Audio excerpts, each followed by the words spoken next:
Why? Because if they don't have an education, then they're nowhere. You dig what I'm saying? They're nowhere because they don't even know why they're doing what they're doing. You might get people caught up in the emotionless movement. You understand me? You might get them caught up in because they're poor and they want something. And then if they're not educated, they want more. And before you know it, they'll be capitalists. And before you know it, we'll have Negro imperialists.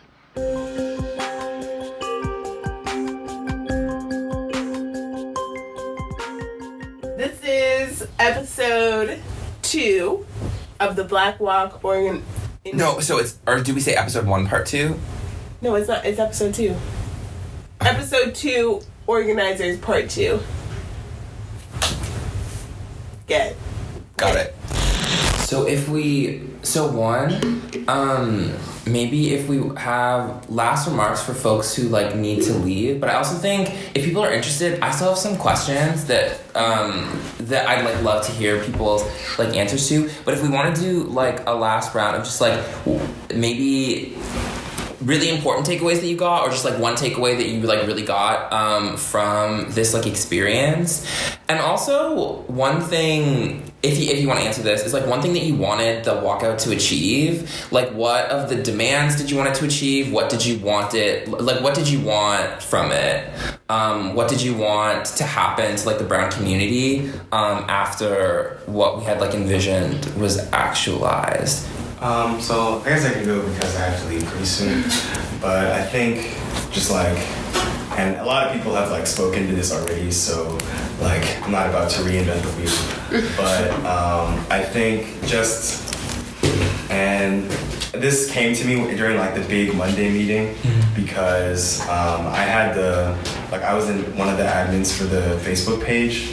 And I remember getting like the inbox messages from people who like wanted to offer supplies, and it was so odd because like I didn't really reply to any of them, but it felt weird because it was kind of like when they came, they usually were from outside of the Black community, and they were kind of viewing Black Walk 50 as sort of like the face of the Black community. So it's like outwardly we were kind of this one like monolithic force that was like doing this for Black people.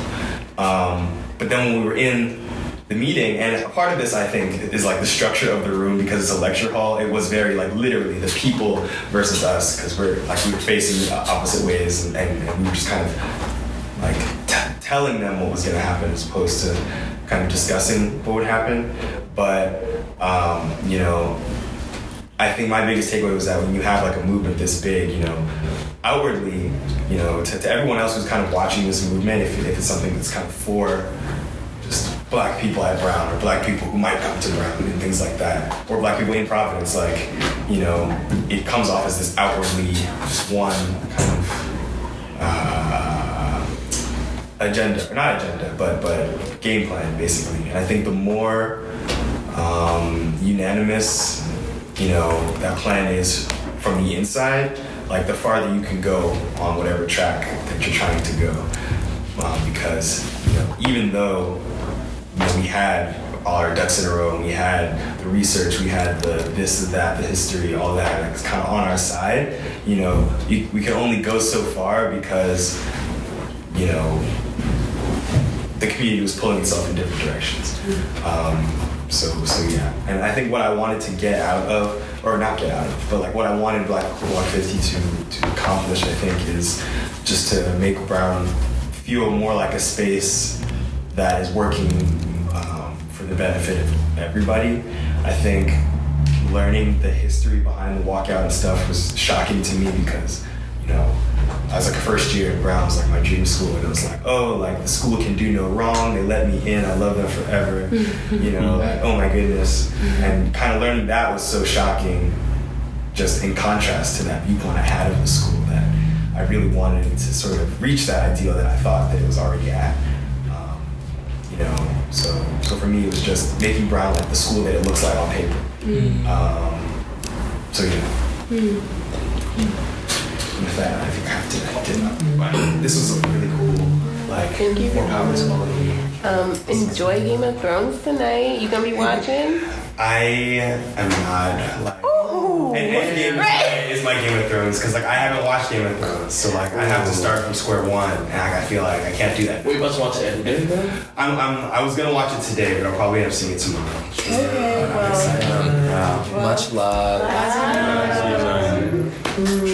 So, if I may go next, I would say something which had happened, which is sort of like shaped my experience with sort of the coalition was it was one of the meetings in like Paige Robinson Hall, and we were discussing, and I noticed sort of like in our demands that I realized that people are gonna say, and the admin are gonna say that the coalition was asking for racial quotas. And so I remember being very explicit and saying like, we need to like be like, even if it's clear to all of us, like it may not come across in this explicitly that we're not asking for a racial quota. And if we don't make it more explicit, then the admin's gonna run with it and they're gonna say like, oh, that's illegal, and they're gonna like try to make like the group at large look stupid. And I remember, and it was really unfortunate, that someone was essentially like, oh no, I think it's fine. And then everyone was just sort of like, yeah, and like everybody moved forward. And then when you looked at like CPAC's response email to Brown Divest, like the first thing, Brown Divest, to Black Walk 50, one of the first things she said was, as I told you all, racial quotas are illegal, and even though like everyone at that meeting knew it, she sort of got like that win. And part of me was like, I had mixed feelings. Part of me was like, damn, like I was right. Then the other part of me, was sort of upset because, it was like I said that this was going to happen. So it was really frustrating. But I think that it sort of has taught me a lot about like activism and organizing and sort of my role in different groups, both that experience and the experience at large. Because mostly after that, I wasn't too present at meetings, partially because of that and partially just because of time stuff. And I sort of realized that maybe my role, at least like on a Brown level, can be more of like a supporter from like, not necessarily the outside, but like from, a different lens, be it like, student government or like if I'm in some other position, I can sort of use that as a means. Because I didn't feel like I was necessarily going to be heard, like, if I was directly a part of it. And so I think that sort of shaped, like, how I view activism, like, my personal goals on this campus. I had mentioned before that, like, now, like, everything I do, like, I make sure, like, everybody in the community is a part of it and feels a part of it. And so that there's not even like a reasonable claim like, hey, like this isn't me, like it's either like you chose not to be involved or you were involved, which I'm trying to work out. And especially I think with like communicating with different groups, so like other student organizations, I'm sort of working on like how that best looks, especially coming from like the perspective of being a part of the UCS and how to like highlight the voices of other students as opposed to sort of like, as what you were saying, I think, Amanda, like doing something for and doing something with. My bad. So I think those are my main takeaways. What was the second half of that question? The second half was what you wanted this, what you wanted the walkout to achieve. I feel like I wanted the walkout to, maybe in a broader sense than even just the demands, like sort of have a pulling in effect to make people pay more attention to student activism on this campus, both like members of the Brown administration and other students. And I think for the most part, I'd say that was pretty successful. Like, I think maybe not so much with the admin, but like with students, I feel like people have been pretty attentive to like stuff that's going on and what activists are doing on campus, which I think is really great. Maybe one like bigger goal is like, just like the representation of like African Americans on this campus, specifically in particular like lower income African Americans, people from not necessarily like urban settings, but maybe people from more rural spaces. That's something which I was hoping. But even there, what was interesting is that there's some amount of disagreement. I remember there was one girl who said like, hey, like, if there are like demands that are trying to like increase African American representation, don't you think that African students will be against it? Because like, you know, I don't know if y'all remember that specific question. And that sort of threw me, mostly because of my own personal stake. Because for me, like, you know, I'm 100% African American. Like, my family's been here since slavery. So part of me is like, African Americans specifically like built this whole country. Like, there's just a lot of nuances in the politics, and sort of like, in my personal opinion, if there are programs that are looking particularly at like African Americans, like personally, I think that's okay. You know, like, it was African American slaves that built this university. You know, like Rhode Island and Providence plantations. Like, those plantations were staffed by African Americans. So sort of realizing that not necessarily everybody will be as pro-African American, and especially in communities who don't come from American slavery, sometimes, and I'm not saying that person was, but there's a lot of anti-African Americanness and thoughts of, oh, them versus us. And I was talking to this, and I'm sorry, I feel like I'm ranting. I was talking to one of my African friends, and like, she was like, yeah, growing up, my parents had told me like, specifically that I wasn't African American because they associated African Americans with bad things. So sort of even within the Black community, both at Brown and at large, like, seeing that there are some divides when it comes to organizing. All right, I appreciate it, y'all. Thank you, Casey. No, thank y'all for having us. Hey, what was the question? So this is also go wherever you want with things. Oh, damn. Sorry, I was looking at I thought I saw rain. Sorry. Takeaway, Bytes. big takeaways, or what you wanted this to achieve.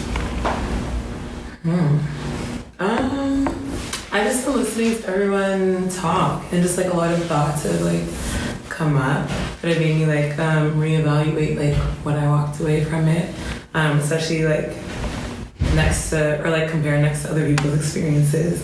But I guess some major, or what I had hoped the walkout to achieve was just for Brown to become like a more welcoming space for Black students, because I think while there is progress in a lot of ways, like Brown isn't as stifling as a place as it was to students back in 1968.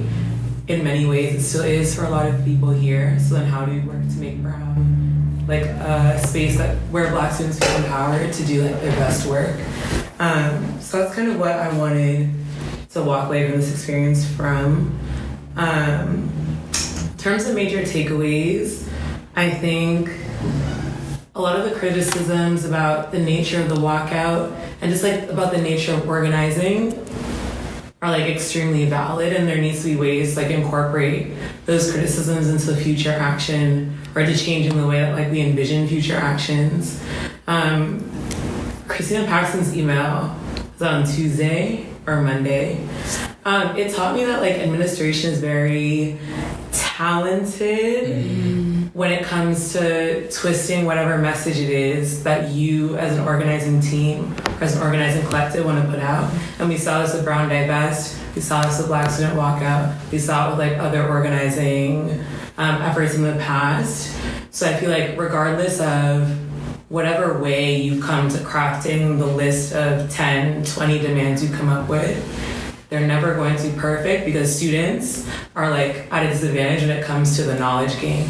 The university just inherently knows more. So however you write a demand, you're gonna do your best. You're gonna look at the way that other people across the country have tried to like frame this demand. You're gonna look at like past iterations of like organizers at Brown, look at how they framed it. But at the end of the day, you're playing a losing game. So then if you understand that, okay, what I have in front of me might not necessarily like stand up against the information that they have. It might not ultimately come to pass, but I view the demands as a way like, this is how we're gonna start to inch the door a little bit further open. So I knew they weren't perfect, but I think we had to like keep going back to this thing of like, they're not well researched, they're not this, I just feel like all of that ultimately takes away from their purpose, which is to even get a seat at the table.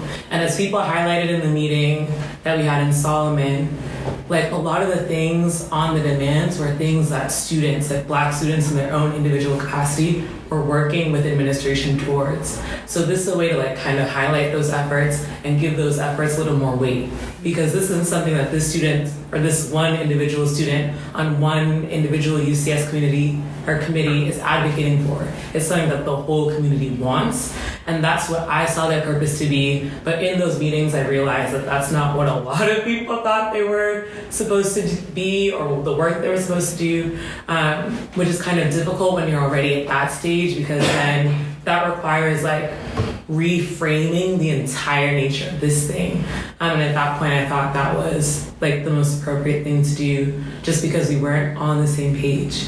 But I think ways to like get people on the same page, I kind of feel like secrecy when it comes to organizing is dead. Like, it doesn't work.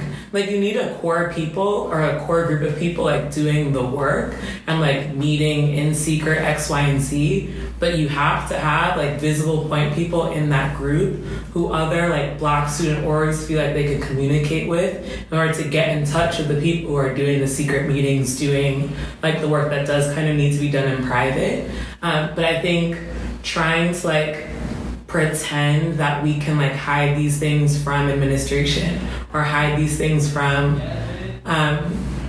people who will eventually come to find out about this knowledge by way of their institutional power is like, I learned from this process, kind of dumb and ultimately redundant, because then it just prevents you from like really reaching out and like getting greater capacity in terms of like human capital to do like this work, because it can't just fall on like 10, 12 people like meeting in secret, because then that ultimately doesn't include everyone.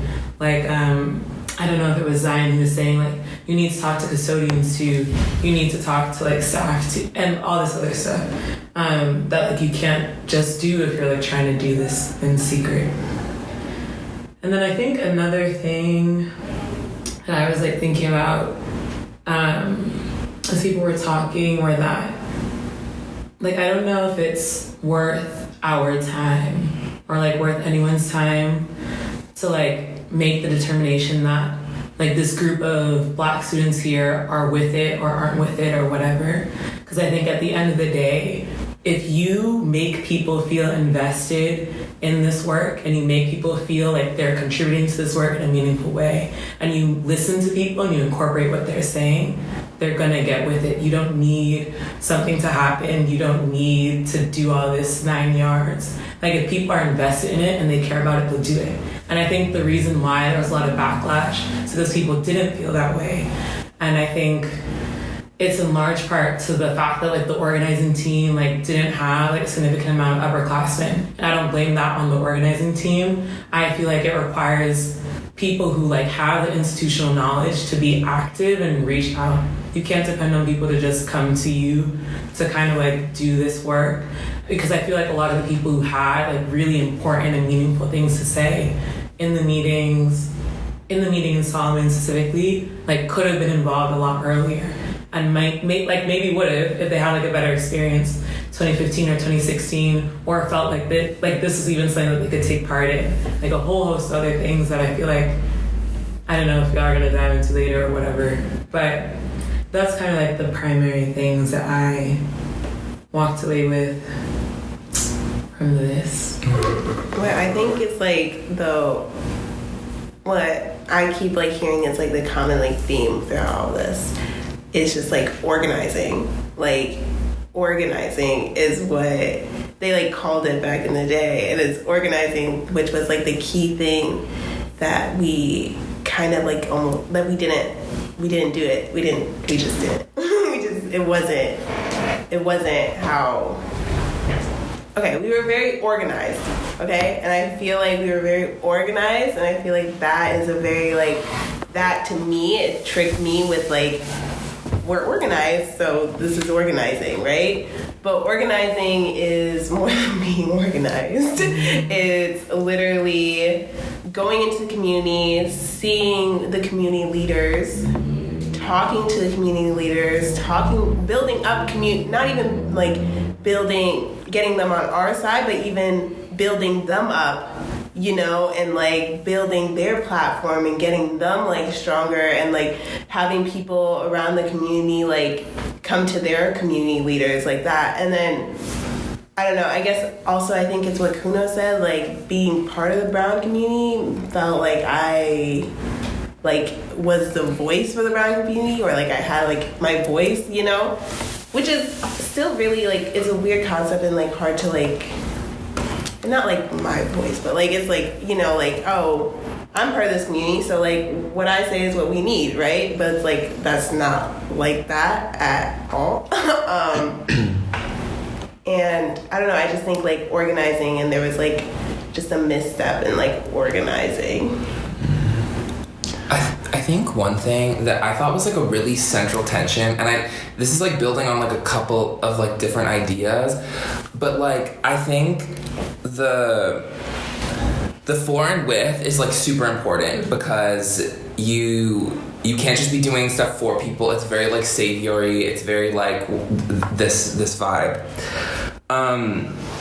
At the same time, this is something that I had a conversation with Joshua during the whole thing, and he was talking about, one of the things that he said, he talked a little bit about like Black Lives Matter, and the work that Black Lives Matter does is if it like does it for everyone, but like not necessarily with everyone. Like not everyone is like at the meetings for like Black Lives Matter. They weren't there at this thing. They weren't, do you get what I'm saying? And I think there's always this like balance, and you talked about this earlier, Roro, of like, okay, there are people who are like doing stuff like the organizing bit or the secret whatever, and then there will be people who like join or like come to when the time is right, and that'll be natural. And I think like we obviously made a misstep in the fact that like we didn't have enough people in the room, like I think like obviously, but I also think there's always going to be a unique tension, particularly at Brown, because of people's investment. Like I think people have like a different investment, because when we say like who are we doing things for and who are we doing things with, I think like if we're doing something and we say it's like for, like if we I don't know if this is making sense, but if we say we do this for like poor like Black folks from Providence, that's not people at Brown necessarily. And so like there's a difference in like getting those people into the room. Like if a lot of the things are for, or like even meant to be with like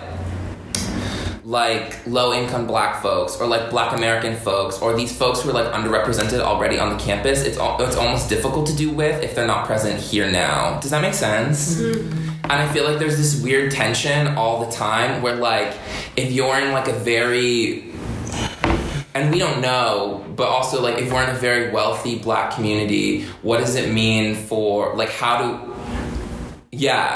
think there's just like a weird tension there. Does that make sense? Mm-hmm. Okay. And so I think we definitely got the balance wrong, but I think to Kuno's point, I think we can't necessarily, like, I think having every voice in the room or cook in the kitchen shouldn't like detract from like what you believe. Like I think that people have to have like a really concrete like idea and like vision for like how they want to move forward, and not necessarily let it be like derailed by like the fact that maybe there are people who like don't think DPS should be like gotten rid of, or maybe there are people who like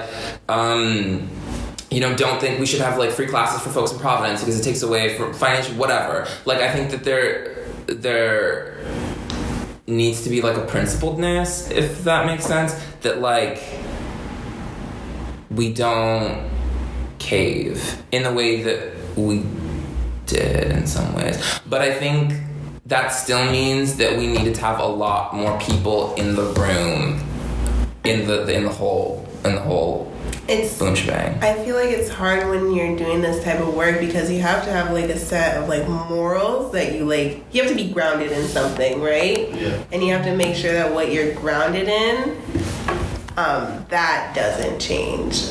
And so it's hard to like be, I feel like, at least for me, it was easy to get so firm and not flexible when I found something that I was grounded in and that felt very firm to me. And so I feel like it made my whole mindset about the situation very firm. Because my beliefs and what I believe what I was doing got very very strong, very grounded, and I was on my own 2 feet. And then I think that left me very not flexible, right? And I think that there's beauty in everything, right? So I think there's beauty in being firm and grounded, but I think that there's also a beauty in being very flexible. And I think when you lose that, or when it gets thrown off balance, or when you forget about one, then situations get tough, and then people don't get listened to, or people are not in the room when they need to be in the room, or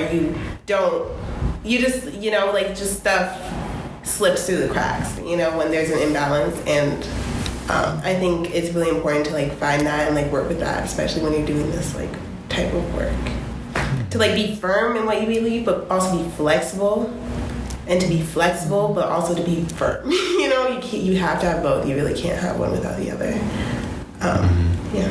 And something pops in my head, as Amanda was saying that, it's kind of what are you being firm about, and what are you willing to give up in order to let this thing remain its purest, most form iteration that a group came up with. And I think for me, looking back, ultimately everybody has different things that they would have changed, So I'm just speaking for myself as Uche, whatever. But for me, I would have been more willing to give up on the walkout itself and put more focus on the demands and pushing the demands through.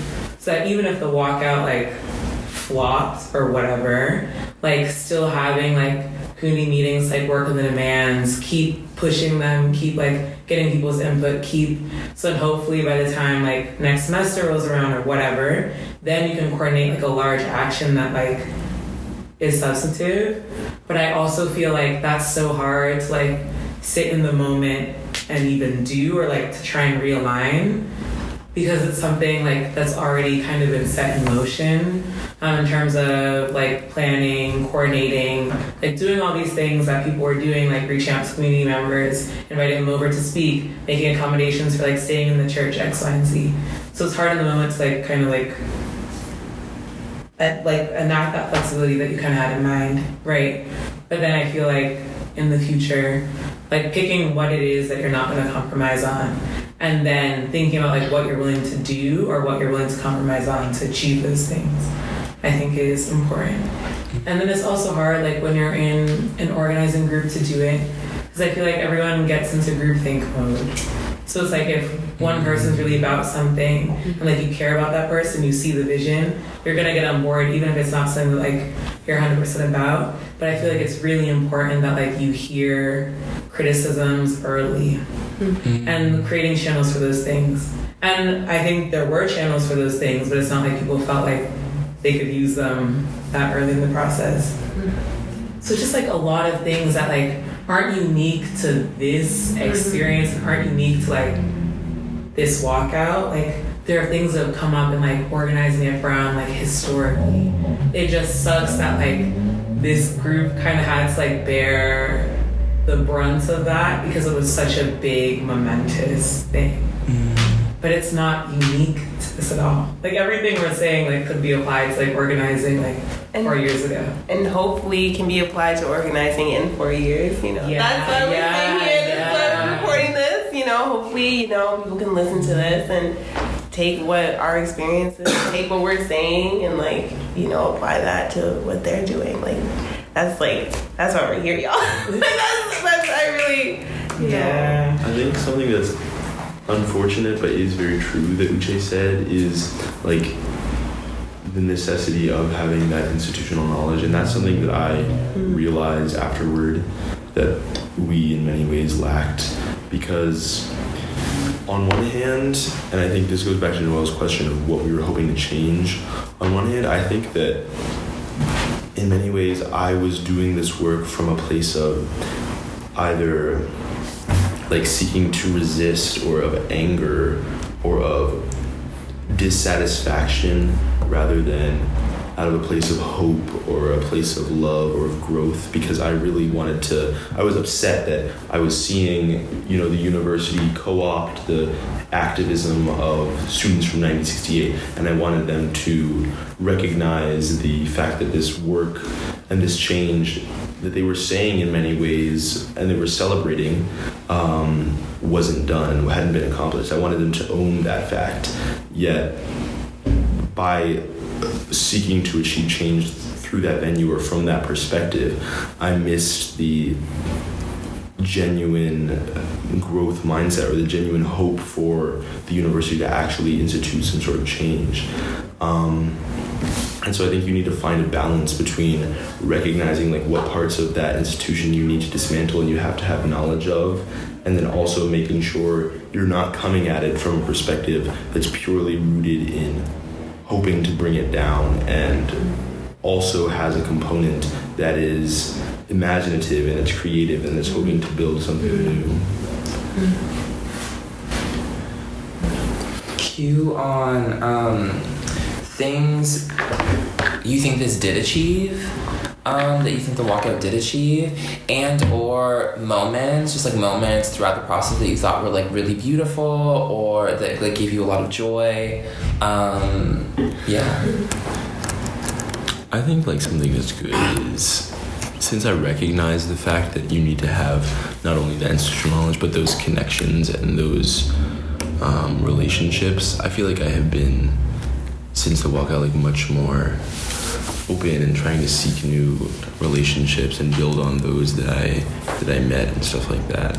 And I think like that's a very individual takeaway, but I think it's very valuable to realize that like you need to know people and you need to be able to not call upon people when the time comes, but like be able to offer support in a sustained way so that it's a mutual relationship. And it's not, I think in many ways, like what we were doing was very extractive. Like we were just coming to people who, like I didn't know a lot of the people that we were going to, and I was asking them to put themselves on the line in a way that was very like exposing and revealing. And I think that's not healthy. Like you can't expect people to do that. And then I had the audacity, no, not the audacity, that's dramatic. I had the, I would like judge people, even though we said we didn't. I think I did, I don't now, but I would like reflect, I wouldn't really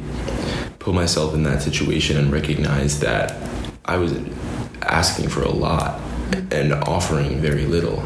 And I don't think that we should like commodify relationships explicitly in that sense, but I think there is something that needs to be said about being able to provide for people when you're asking from them.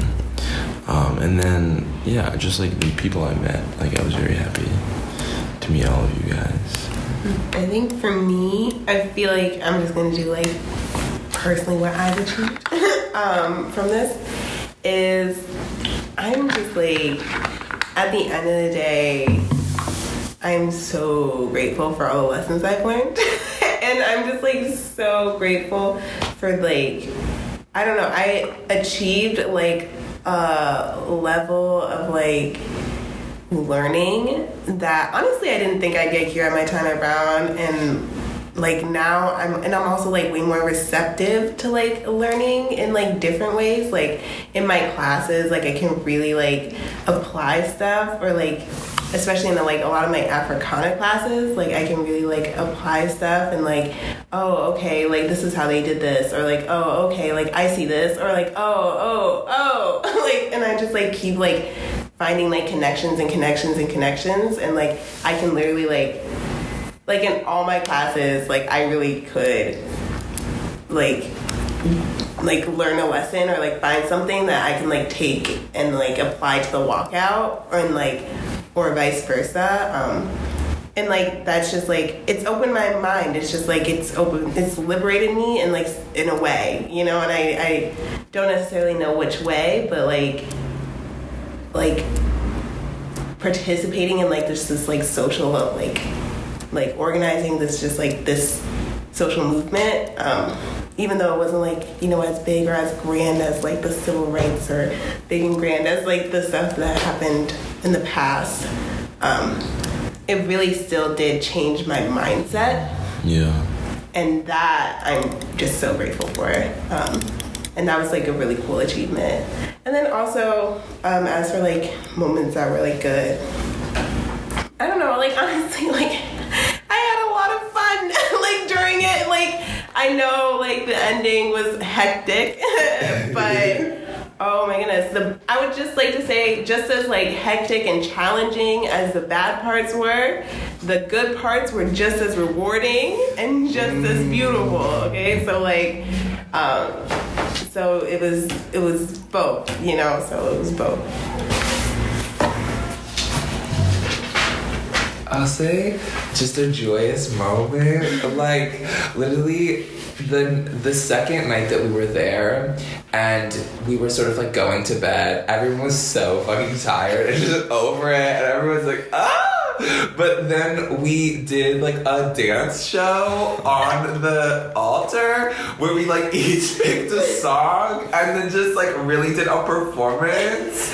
And like that was honestly like I just think like that was one of the most joyous moments of my entire life, not gonna lie. Like I just felt so like at peace and like in my place, if that makes sense. I don't know if that makes sense, but like I just felt like like it was just so good and happy, and so, and it was so funny. So that was like really joyous. John really killed it with that Nicki Minaj verse. I'm so dead. Oh my god. But also just generally like getting to spend time with you all, especially toward the end, we were like really seeing each other all the time, and like I felt withdrawal. Literally like after I felt withdrawal from like seeing y'all so regularly, and it made me like sad. So I really loved spending time with you all. I really felt the phrase that people always say at the beginning of like tough conversations here: trust, intent, own impact. Mm-hmm. I was like, whoa, yeah. Like, and I feel like so humbled, I guess, to still have like my intentions and like know that all of us still have our intentions, but also like your intentions don't just manifest as your intentions. And then a big thing too, which was just like a bubble bursting moment, was I just kind of realized that, or not kind of, like actively realized that I feel like I'm thinking about it in terms of like justice and knowledge, where I figured that like if you lay out everything and the knowledge tells us that like the systems that are operating at this school and like at the world at large are unjust, like then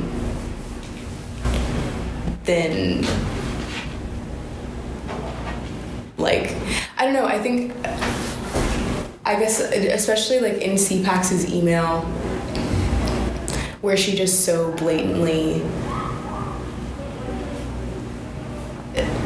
did what the school always does, like ignore justice, literally ignore justice, and then like falsify information or like paint information in a way that like obfuscated or like took away like the responsibility that the university has to its students.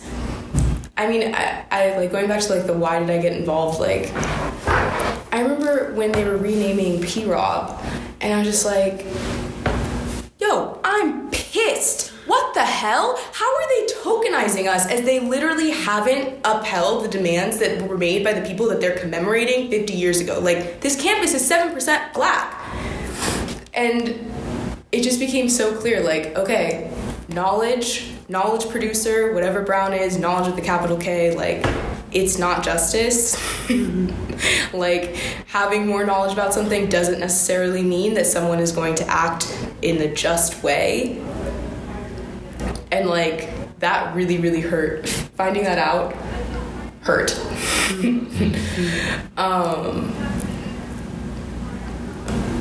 And I felt very inspired by all of you. And I'm like so glad that I got to meet all of you doing like brave ass shit, like impassioned shit, like hard working shit. Like, you guys are just very, very, very incredible people that I'm like, wow, what a blessing that I got to share space with you. And learn to keep it pushing. Learn to keep it pushing. And yeah, and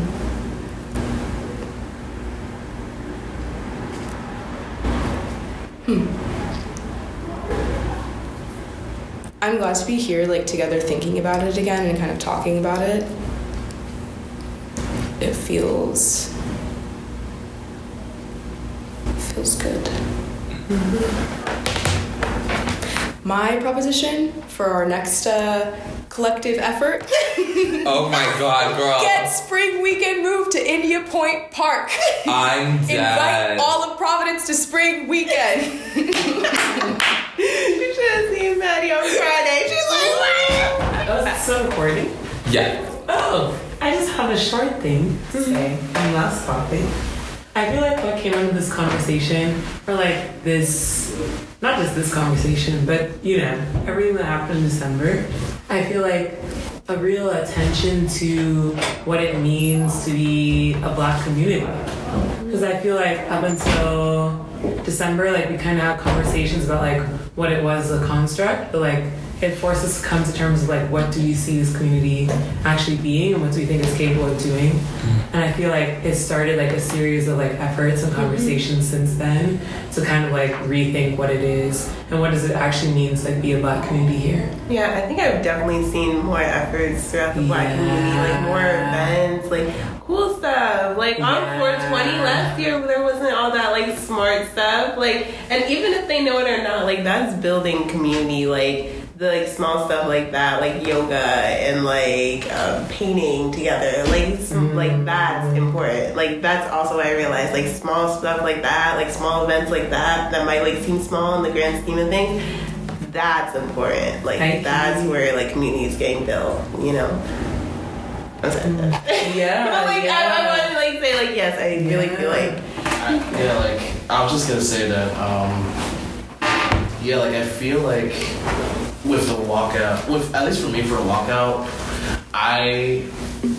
in my mind, I had a hope that this would be a turn in organizing on Brown's campus. I feel like a lot of people kind of get up to arms for certain demands that like superficially solve problems, but don't really get to the root cause of them. And that's just because like we're not playing a game where we're trying to undermine or change like capitalism or like the inherent white supremacy that buttresses it. Like in organizing on Brown's campus, we're just kind of like fighting to make more space for us in spite of like to make more space for us to exist as who we are in spite of like what capitalism and white supremacy tries to dictate how we should exist like in this particular space. Like as like a sort of like tokenized and like I don't know, like more hollow like minority, like a hollow and tokenized minority as opposed to like real egalitarian participants in it. And I think like with the walkout, when it came to like, and I don't want to get back to the roots of it, but like with the demands like in the criticism, like, oh, some of this stuff isn't even possible. Like, I think for me, like, the walkout was powerful because it wasn't like the fact that that itself was something that quality itself for me, and that was seen as a good criticism by a lot of people. It was actually kind of like a strength for me, because then it's like, yo, like, this is something that they know they can't do, but it's something that the people still want, something that still kind of underlies and kind of undoes like the intricacies of what makes Brown like as fucked up a space as it is, like the intricacies of like capitalism, white supremacy coming together. The fact that we could say like, like we wanted Brown to release its admissions data, we wanted Brown to release like, most importantly, like be more transparent in like its data and how it operates as an administration. Like the fact that we were calling for Brown to like really equalize like the space that Black people take up on campus. Like though it couldn't have done that, these were things that like it's still the man to do. Like it's still something meant to do. And for me, I kind of see that now kind of mirrored in the Brown Divest campaign. I know that like that campaign itself wasn't like, it was just more of like a referendum to be like, yo, the people want this particular thing. And even though like, and the outcome of that was like, yo, Brown was like, yo, we're not gonna do it, period. It still was like, it was so powerful in and of itself, because it was kind of like bringing people mobilized antagonistically against those institutions, and really mobilized to really try to do something against that. And that's kind of like one of the early stages, or like the four, something that precedes like that bigger moment where like, you know, where people kind of rise up to kind of finally confront and like not finally, but like thoroughly confront those systems and really try to bring about something new. So yeah, that was my hope for it. And I think in a lot of ways it achieved that, and it was even like kind of like brought up again like through Brown Divest organizing, and at the same time kind of bringing it back to Black communities. Like it kind of just it did kind of inspire a lot of community building. But I think in conversations, or I think in thinking about kind of campaigns again, it shows that like, you know, we are a community, since that we're all Black and that we all kind of struggle in this space. But I think it also shows that like, you know, when it comes to like our relationship with this space and like how we use what Brown affords us in terms of like the larger landscape of like settler colonialism and like white supremacy and capitalism, literally, like whether we like, are we gonna really go up against like the privilege that an Ivy League degree comes with? Are we really going to like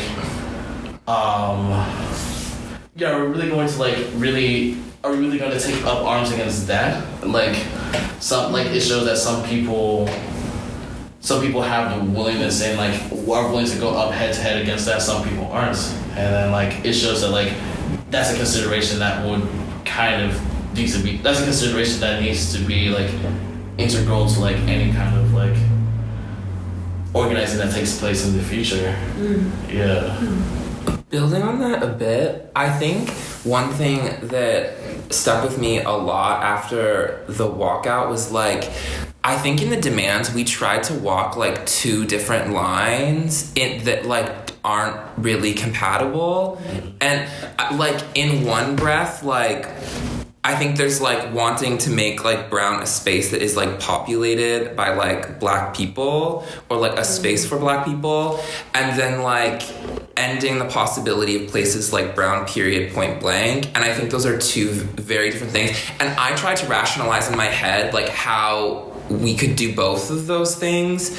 And I think that and I think part of the thing too was that given that like it was the 50th anniversary of like a set of demands that were about representation specifically, we like took that up. But I think that